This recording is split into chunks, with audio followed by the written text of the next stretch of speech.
Hey, welcome back to A-Aron Reacts. And I want to start with an apology because I missed a request from Renat, who bought me 10 coffees and requested 2 things, and I reacted the first, and I had intended to do the second one, but somehow it got slipped off my radar and my queue. Unintentional. So serious apologies. Thank you. I appreciate you, Renat.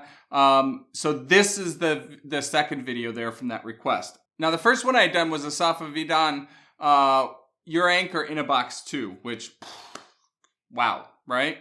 Now I'm going to be doing the Reckoning song One Day live at the Acropolis 2022. And it says this song is one of his most well-known hits. He shares the story behind the song during the performance, such an emotional version.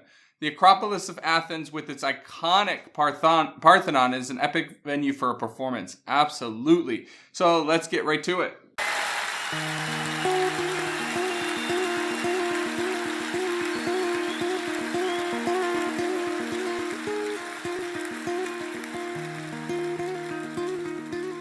Yeah, what an iconic venue.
Just beautiful, beautiful opening. My goodness. Wow.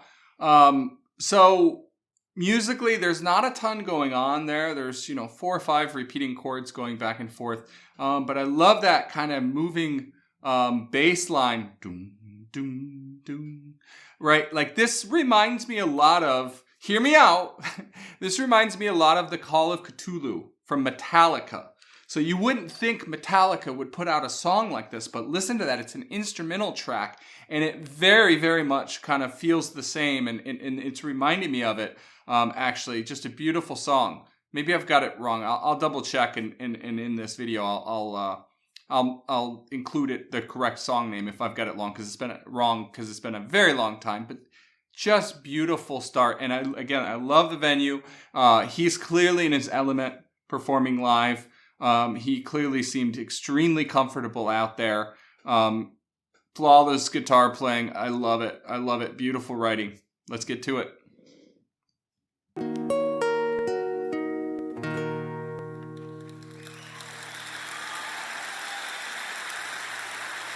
No more tears, my heart is dry. I don't laugh and I don't cry. I don't think about you all the time, but when I do, I wonder why. You had to go out of my door and leave just like you did before.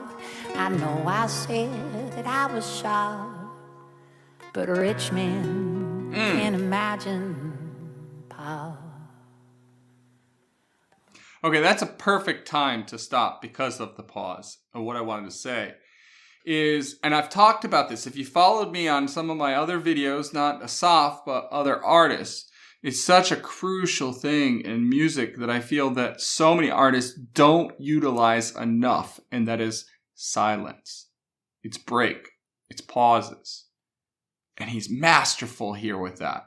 There's silence. There's breaks. There's emptiness. Even just walking to there. I'm sure that's deliberate. He takes his time. He paints the scene. That is in effect.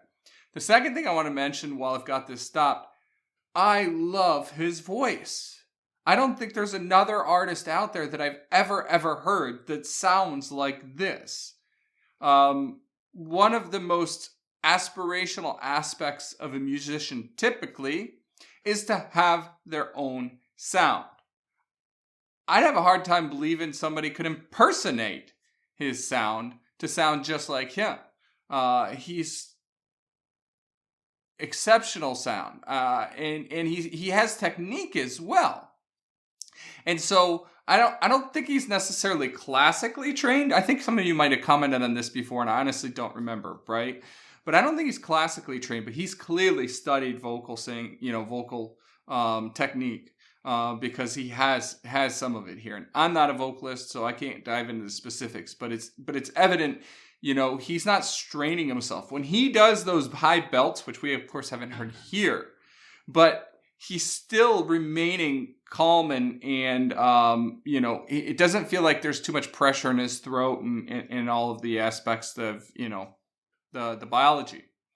All right, well, let's get back to this. And by the way, the comment said that he has his own interpretation, or he talks about the meaning here himself or something like that. So I think we'll wait for that before even attempting to have our own interpretation of lyrics. Or maybe when he starts talking about it, maybe at that point we'll pause and see if I have any preconceived notions based on what I heard and my thoughts interpretation, and then we'll hear his or something. We'll play it by ear when we get there. Can't imagine, Paul. Again, pause. Yeah, baby, we be old. Oh, baby, we be old and think. Ooh, the audience is into it. That we could have told. One day, baby, we be old. Oh, baby, we be old and think of all the stories that we could have told. One day, baby, we be old. Oh, baby, we be old and think of all the stories that could have told. The amount of breathiness he lets into that, the specific way he uses his vibrato, the way he slides that legato and that glissando, into that upper note. This is not just somebody that just decided they're going to go ahead and sing. He's got some experience and work put in for him. Stories that we could have told. Little me and little you kept doing all the things they do. They never really think it through, like I can never think it true. Here I go again, the blame, the guilt, the pain, the hurt, the shame, the founding fathers of our blame.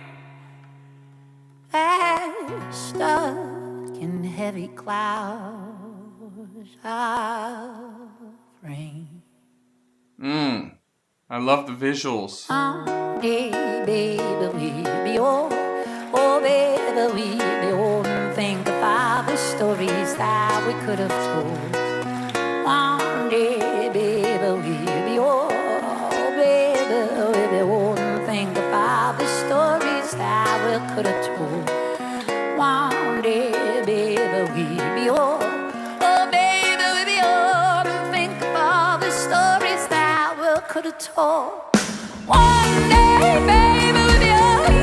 Oh, baby, we'll be old and think about the stories that we could have told. One day, baby, we'll be old. Oh, baby, we'll be old and think about the stories that we could have told. One day, baby, we'll be old. Oh, baby, we'll be old and think about the stories that we could have told.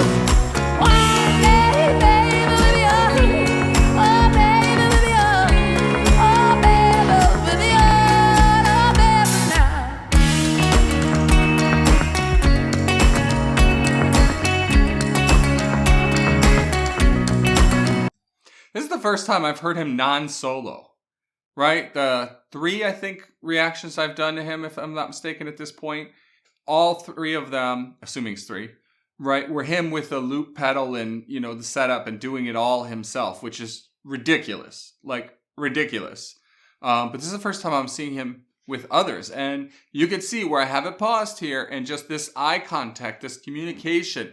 He is just clearly comfortable performing, working with others as well as himself, just a seasoned veteran, right? This isn't someone who came up through their garage, which, it's easy to it is a route that he could have taken based on the other performances that I had seen. He could be exceptional by himself and not necessarily interact in a group setting, but he has it all. He has it all.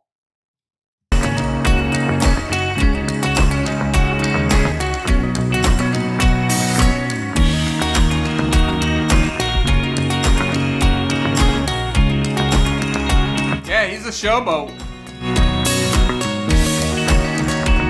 I'm digging that bass, by the way, too.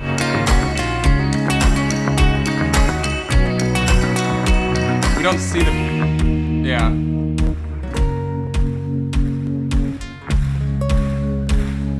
There's the bass.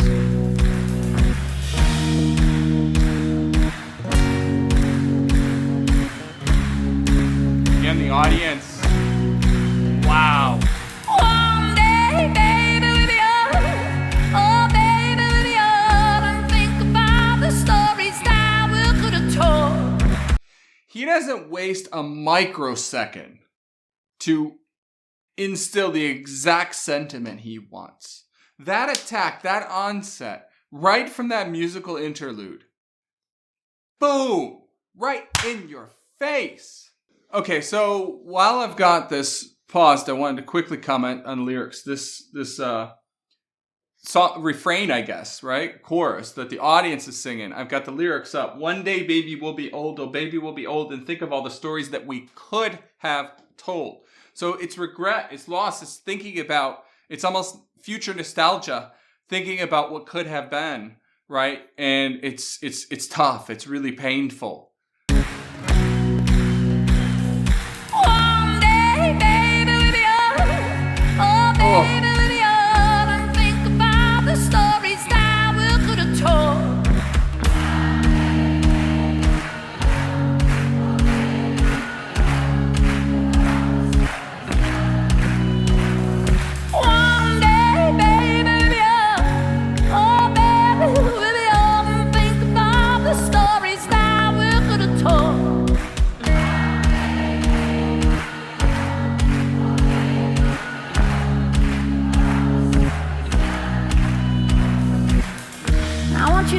Do something with me tonight. See, every night when I sing this song, there's a place I need to go to in order to sing it, you know? It needs to be honest. Wow, that's his actual voice. Right? Some artists have a completely different singing voice than their talking voice, but that's actually his voice, I think. Wow. Okay, I assume this is probably the part where he's starting to break it down. And actually, I think in general, I've said mostly what I want to say in terms of my interpretation. There might be a couple nuances or whatever, but that's the general thought, right? I mean, I think that, you know, when I look at the lyrics overall, he's worn out and tired. No more tears, my heart is dry. Like, he's just had so much pain, and it's tough. It's tough. Significant loss and so forth. So let's get back to it.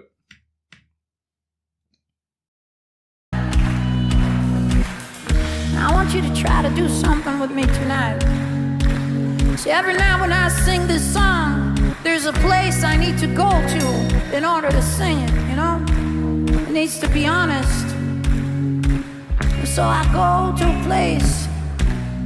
See, I know some of you are translating the song through your own prisms, and that's good, that's fine. This is just as much your song as it is my song. Wow. So you're allowed to think of it as a hopeful song. You're allowed to think of it as carpe diem, seize the day. But for me, it's a song about loss. You know? Yeah.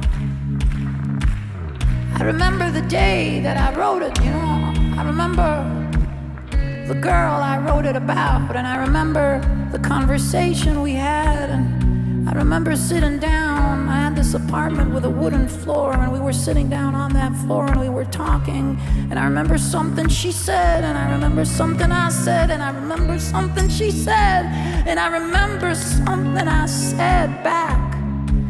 And I remember it because I remember the look in her eyes as they broke into more pieces than they were made of. And I remember seeing that look, and I remember thinking, God, how do you take words back? There's no amount of sorries that can take these words back. But there they were, you know.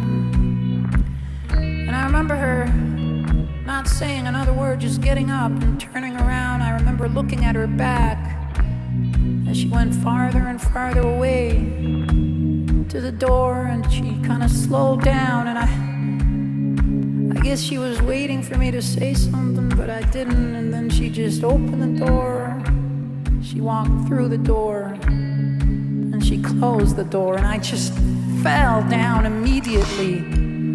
You know, my ear was against the wooden floor. I could hear the reverberations of her footsteps as she was fading away from my life forever, you know. And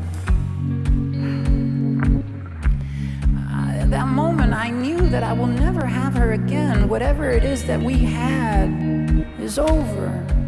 And it's not like I sing this song about her anymore. That's in the past. It's a million light years away, but, you know, it's still... You need to find some place to go to when you sing this song. You need to find some loss inside you, these caverns of your own topography, you know, and you try to give them a voice. So I understand he's Israeli. His English is not only good or great, it's exceptional, right? These caverns of your topography, right? Like he's like creating a visual map of himself and where he needs to go in his space he needs to go into. That is just such good imagery. You need to find some loss inside you, these caverns of your own topography, you know, and you try to give them a voice. And so what I want you to do, just for tonight, is I want you to try to go through this specific translation with me tonight. I want you to close your eyes, really just close your eyes and try to envision in your mind's eye, in your heart, somebody that you lost in your life and you know you'll never see again, and try to really picture them. You know, what are they wearing? Did they change at all? Did they change their hair?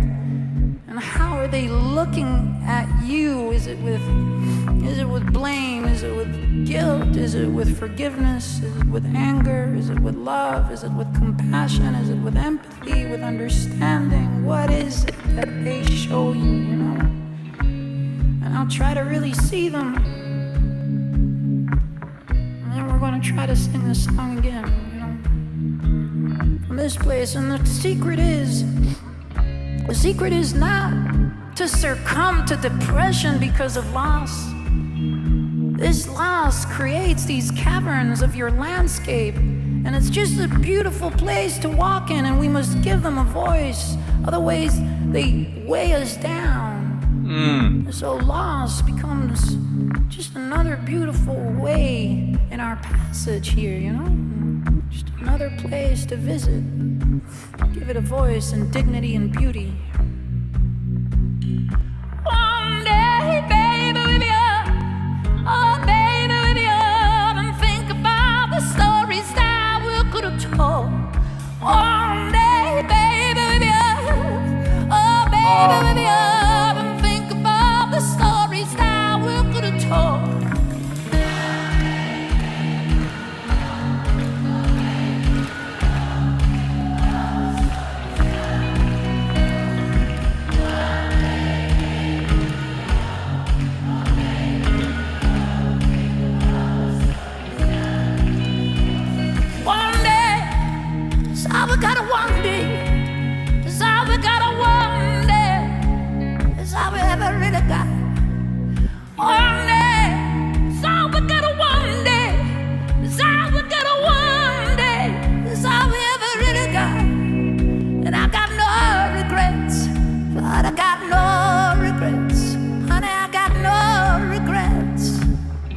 For one, I got no regrets, baby, I got no regrets.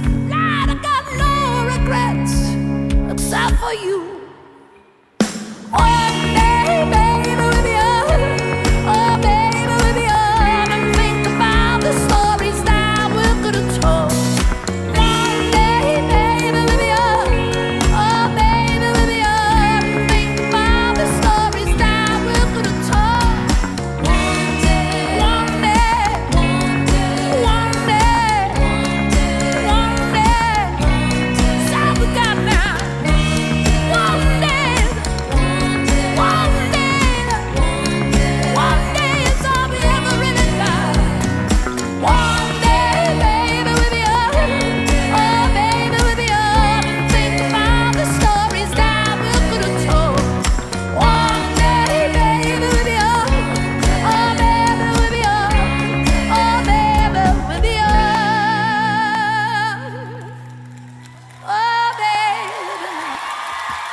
my baby,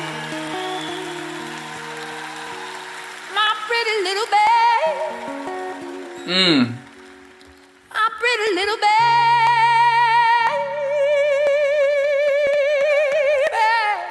Wow. sweet love of mine.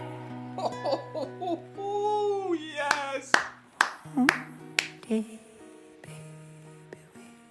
Oh, oh, baby, oh, think of all the stories that we could have told.